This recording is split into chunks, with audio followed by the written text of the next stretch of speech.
Amém. Bem, o tema da nossa ministração de hoje, os irmãos já leram, vamos dominar o mundo. O nome da série desse mês é Tomando Posição no Reino. E a gente tomou posição de discípulo, tomou posição de liderança, a gente reassumiu a posição perdida, que Adão foi lá, pecou, a gente lembra de todas essas ministrações. E por fim, após tomar posição de inúmeras coisas, nós precisamos agora pegar essa posição que nós tomamos e fazer algo diferente. Então por isso nós vamos fazer o quê? Nós vamos... Só o pessoal daqui que sabe o que a gente vai fazer. Nós vamos... Glória a Deus. Queridos, abram as Bíblias de vocês em Filipenses capítulo 3, versículos 20 a 21. Filipenses 3, 20 e 21.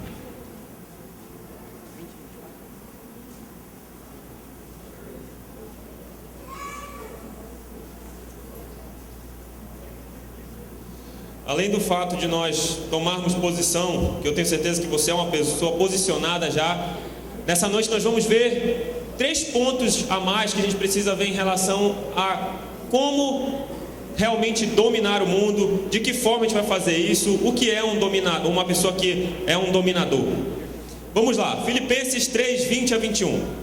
A nossa cidadania, porém, está nos céus, de onde esperamos ansiosamente o Salvador, o Senhor Jesus Cristo, pelo poder que o capacita a colocar todas as coisas debaixo do seu domínio. Ele transformará os nossos corpos humilhados, tornando-os semelhantes ao seu corpo glorioso. Você é um cidadão da onde?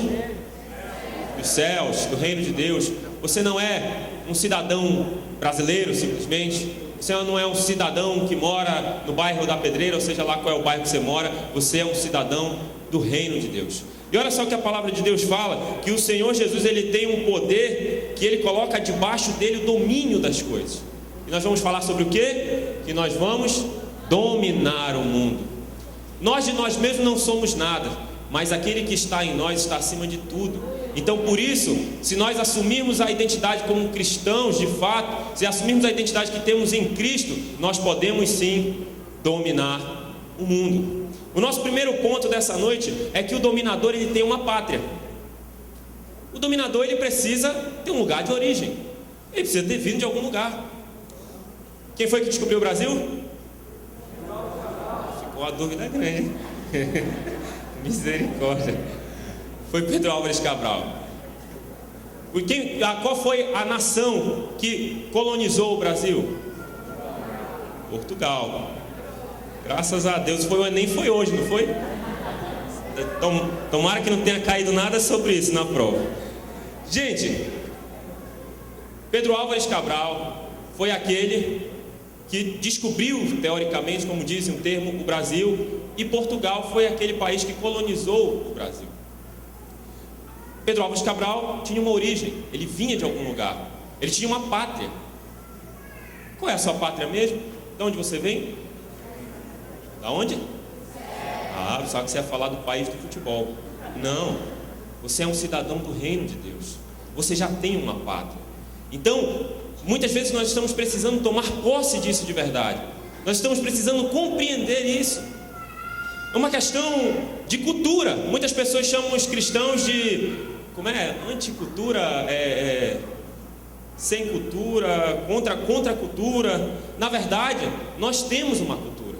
A cultura do reino de Deus. E nós, como colonizadores, como dominadores no Senhor Jesus Cristo, vamos fazer o quê? Qual é a língua que você fala hoje? Qual? Português, né? Fora línguas estranhas dos irmãos que são batizados no Espírito Santo, graças a Deus. E os outros que são poliglota. Olha, a Bruninha ali fala uns 300 idiomas, está perdendo as contas já. Mas querido, a sua língua materna, como as pessoas dizem, pelo menos eu creio que não tem nenhum estrangeiro aqui, é o português. E o português é a língua original de qual país? Portugal também. O nome já fala tudo. E o que foi que aconteceu? A cultura, a língua, uma série de coisas de Portugal foi deixado aqui no nosso país.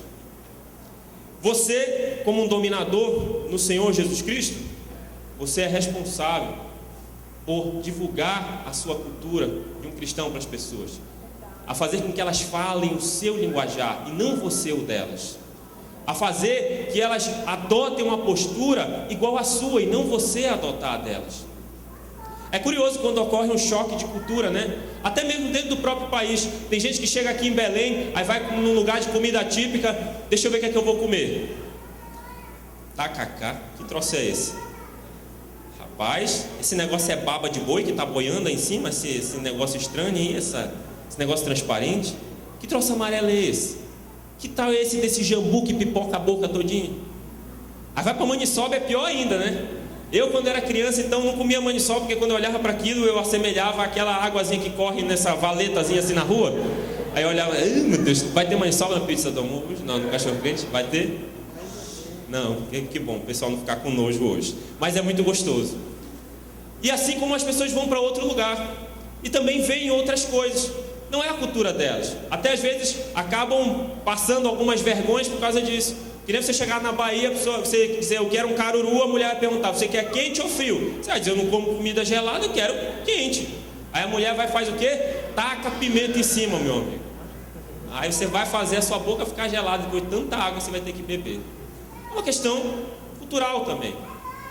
Hoje, nós somos influenciados por várias nações.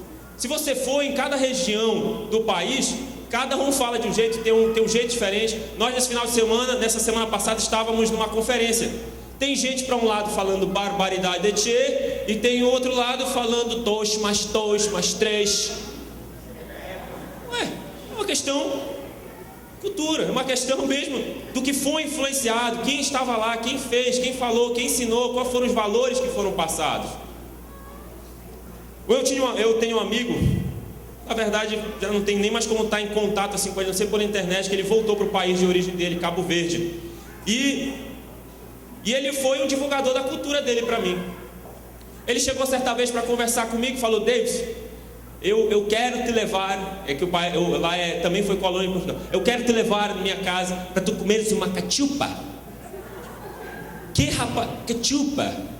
Que troço é esse? Rapaz, eu sei que eu acho que tudo que ele achou na geladeira dele, ele foi jogando dentro de uma panela de pressão assim, só fez estampar, botou para ferver, e não é que o negócio é gostoso? Mas ele estava fazendo o que para mim? Estava mostrando um pedacinho da cultura deles. E na nossa sala estudava uma outra moça cabo-verdiana também. E culturalmente a língua deles oficial é o português, mas eles falam o crioulo. Então, eles ficavam batendo um papo e aquilo também gerava uma curiosidade em mim. Eu ficava, meu Deus, não estou entendendo. E era um negócio estranho. Parece que você é tia, é minha, sei lá como é. Enfim, e eles se entendiam. Eles divulgavam a cultura também através da vida deles. Eu queria que você lembrasse também que para você ser um cidadão, você precisa de algumas coisas. Quando você nasce, o que seu pai vai fazer no cartório mesmo? Ele vai registrar você. Depois de registrar, você só vai poder tirar seus documentos se você estiver registrado. Eu tinha que tirar o CPF do meu filho assim que ele nasceu.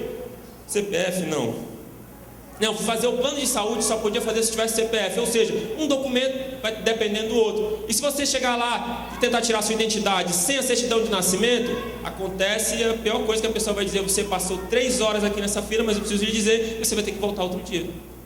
Porque você precisa ter o que para ter uma identidade? Uma certidão, um registro. E se algum dia você quiser tirar sua habilitação, alguma coisa assim, ou estar habilitado, estudando, formado, sei lá o que for, você vai precisar de quê? Você vai precisar ter os seus documentos, você vai precisar ter uma certa maturidade, uma certa idade para você poder alcançar isso. Olha só que interessante como é o reino de Deus. Quando você aceita Jesus, sabe o que acontece? Você é registrado no cartório do céu. O Senhor chega assim, olha, desce aí o livro da vida, por favor, vamos lá, registrar, fulano de tal aceitou Jesus hoje no culto, vamos botar aqui o nome dele. José, Maria, João, seja lá o que for. E como é que você vai conseguir ter uma identidade em Cristo? Só se você já tiver o quê? Registrado. E se você quiser se encontrar na condição de habilitado em fazer algo para o Senhor Jesus, em fazer essas coisas que poucos têm se prontificado, de ir a outros lugares, divulgar o Evangelho, a palavra de Deus, você precisa estar no Senhor o quê? Habilitado. Olha que coisa interessante. Para você de fato ser um cidadão do reino de Deus, para você de fato ter uma pátria, você precisa estar registrado no cartório lá do céu, você precisa realmente ter o seu nome escrito no livro da vida, você precisa ter uma identidade no Senhor. Quando as pessoas lhe perguntarem de onde você vem, qual é o seu nome, Qual é a sua pátria? Você realmente terá autoridade de dizer: eu sou um cidadão do céu, eu sou um filho de Deus, eu sou nascido de novo. Mas muitas vezes não temos encarado uma postura como dominadores, como conquistadores, e temos nos permitido ser assemelhados com pessoas do mundo. Não nos temos renovado o nosso entendimento de fato com a palavra de Deus, mas temos nos moldado ao mundo. O segundo ponto dessa nossa palavra de hoje é que o dominador, ele está disposto a ir a lugares onde sua cultura ou ainda não é aceita, ou ainda não é conhecida, ou ainda não é praticada. É uma ousadia muito grande, queridos. Pensa bem, culturalmente as pessoas conhecem o Brasil como o país do futebol, mas tem país que você vai, que eu não lembro nem como é o nome, que o esporte principal é cricket. Quem nem sabe o que é cricket aqui, levanta a mão. Até onde meus conhecimentos vão, que esse negócio é horrível, é aquele joguinho que tem um bastãozinho assim, tipo uma marretinha embaixo, que a galera vai batendo uma bolinha meio estranha, tem que passar no meio de uns arozinhos lá, um negócio meio esquisito. Tem esporte que a gente joga aqui, misericórdia. Uma vez eu fui inventar de jogar beisebol na garagem do prédio lá, não sabia nem o que fazer. Mas para outros países é o esporte principal. Olha só, já para você chegar lá, a partir de hoje o esporte principal não vai ser mais o de vocês, vai ser o nosso. Faz um negócio meio doido. Todo mundo desde pequeno acostumado, sempre ouviu, sempre achou que era daquele jeito. E agora nós, como servos de Deus, nós, como servos de Deus, vamos chegar nos lugares e vamos dizer: querido, eu tenho uma cultura para lhe apresentar totalmente diferenciada dessa sua. Sabe como é que a galera se relaciona na minha cultura? Em santidade. Eu sei que a sua não é assim. Sabe como é que as pessoas lidam com uma dificuldade? Não é esmorecendo, não é desistindo, não é parando, é crendo que alguém está fazendo uma obra na vida dela.